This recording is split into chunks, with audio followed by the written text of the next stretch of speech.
Hello my dear students, welcome to our YouTube channel जिसका नाम है tips and tricks by Omkar. आज हम देखने वाले हैं इंटीजर टॉपिक में से प्रैक्टिस सेट 9 जो कि 7th standard Maharashtra state board का बहुत ही इंपॉर्टेंट टॉपिक है।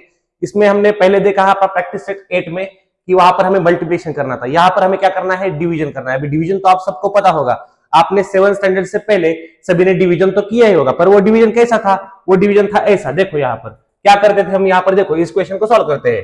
यहाँ पर देखो 96 डिवाइडेड बाय 16 ऐसा था, -96 डिवाइडेड बाय 16, यानी 16 के टेबल में 96 कब आता था? 16 6 जा 96। और उसके बाद हम क्या करते थे, इसको फाइनल में आंसर 0 लिखते थे और ऊपर -6, यानी हमारा आंसर यहाँ पर आता था -6। हमारा आंसर यहाँ भी -6 आएगा, पर हमें क्या करना है, यहाँ पर थोड़ा एडवांस लेवल का मेथड यूज करना है। यानी क्या करना है हमें, यहाँ पर हमें कटिंग मेथड यूज करना है। कौन सा मेथड यूज करना है? Cutting method. वो कैसे? देखो यहाँ पर देखो -96 डिवाइडेड बाय 16, यानी कि हम क्या करेंगे, ऊपर -96 लिखेंगे और नीचे 16 लिखेंगे। उसके बाद क्या करेंगे, 16 के टेबल में 96 आता है। अगर आपको टेबल नहीं आते हैं तो आप ऐसा भी कर सकते हो। कैसा? देखो यहाँ पर 96 डिवाइडेड बाय 16, उसके बाद क्या करो, साइन का हम बाद में देखते हैं, -96 है वो हम बाद में देखेंगे। यहाँ पर देखो ये किसके टेबल में आता है, मतलब डिविजिबिलिटी रूल ऑफ 2। कौन क्या है वो? यहाँ पर देखो अगर एंडिंग में यहाँ पर 0 2 4 6 8 रहेगा तो फिर ये नंबर किससे डिवाइड होगा? 2 से। यानी कि यहाँ पर आएगा 2 8 जा 16 और यहाँ पर आएगा 2 4 जा 8 और 2 8 जा 16। उसके बाद देखो ये 8 और 48 कौन से टेबल में? फिर से 2 के टेबल में आएंगे, यानी 2 से डिवाइड होंगे। 2 4 जा 8 और 2 2 जा 4 और 2 4 जा 8। उसके बाद क्या होगा, यहाँ पर देखो 4 1 जा 4 और उसके बाद 4 6 जा 24 और उसके बाद हमारा आंसर आएगा 6। यानी हमारा आंसर यहाँ पर भी 6 आया, यहाँ पर भी 6 आया, यहाँ पर -6 आया ऑलरेडी, क्योंकि यहाँ पर -96 आया, इसलिए यहाँ पर -6 आएगा आंसर। उसके बाद यहाँ पर देखो, यहाँ पर करेंगे हम डायरेक्टली 16 का टेबल आता है तो करो 16 1 जा 16 और उसके बाद 16 6 जा 96, यानी आ गए यहाँ पर -6/1, यानी -6 हमारा फाइनल आंसर। आपको समझ में आया होगा बच्चों, क्या करना है, यहाँ पर कटिंग मेथड से इसको सॉल्व करना है ताकि आपको कोई दिक्कत आ ना सके।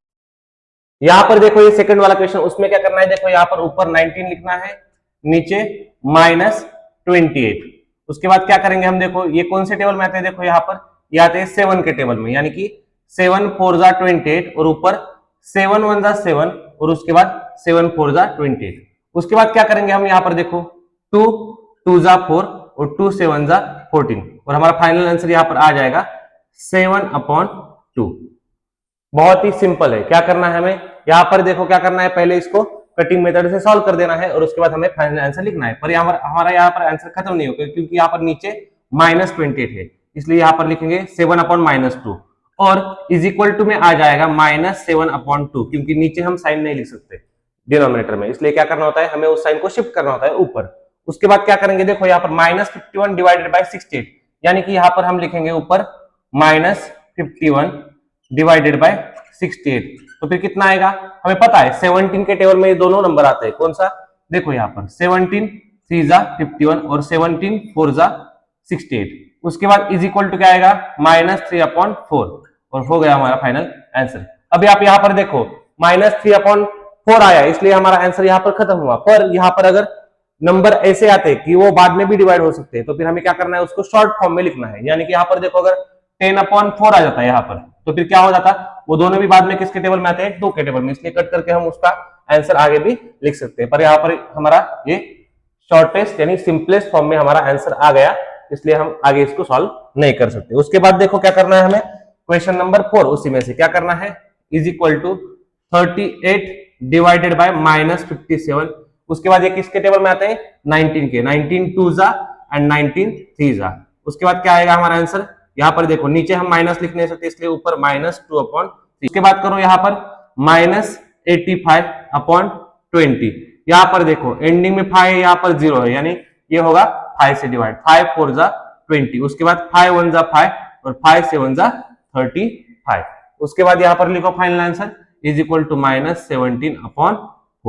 बहुत ही सिंपल मेथड है, यहाँ पर कुछ नहीं करना है, सिर्फ कटिंग करना है। वो भी हम नॉर्मल डिवीजन करते थे वैसा ही करना है, सिर्फ वहां पर ऐसा इसको इसके फॉर्मेट में, डिवीजन के फॉर्मेट में नहीं लिखना है, यहाँ पर सिर्फ कट करना है। उसके बाद देखो यहाँ पर -150 ये ऊपर लिखो, उसके बाद -25 नीचे लिखो, 25 वन जा 25, 25 6 जा 150। उसके बाद इज इक्वल टू आ जाएगा हमारा आंसर -6 अपॉन -1, यानी कि is equal to minus minus cut हो जाएगा और हमारा रह जाएगा यहाँ पर +6। उसके बाद सेम ये भी करो, क्या करना है हमें यहाँ पर 100 अपॉन 60। क्या करो, सिंपली ऊपर का 0 एक, नीचे का 0 एक कट कर दो, ऊपर का 0 नीचे का 0 कट कर दो। उसके बाद क्या रह जाएगा 10 और 6।